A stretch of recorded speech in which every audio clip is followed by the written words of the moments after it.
Omer Shemtov, seorang sandera Israel, menunjukkan emosinya saat Hamas membebaskan 3 tawanan di kamp pengungsi Nusairat di Gaza, Tengah pada Sabtu, 22 Februari 2025. Pembebasan 3 sandera ini menjadi bagian dari putaran ke-7 pertukaran sandera tahanan antara Hamas dan Israel. Pada Sabtu ini, dijadwalkan ada 6 sandera Israel yang dibebaskan Hamas untuk ditukar dengan pembebasan 602 tahanan Palestina. Sebelumnya, juga pada Sabtu, 2 sandera Israel dibebaskan Hamas di lokasi terpisah, di Rafah, Gaza Selatan.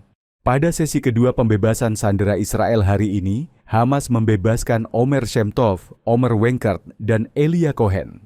Pada prosesi pembebasan itu, Shemtov tampak mencium kening 2 pejuang Hamas yang berada di panggung bersamanya. Dia juga meniupkan ciuman kepada warga Gaza. Sementara itu, Cohen tampak tengah berbincang dengan salah satu pejuang.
Download Tribun X sekarang, menghadirkan lokal menjadi Indonesia.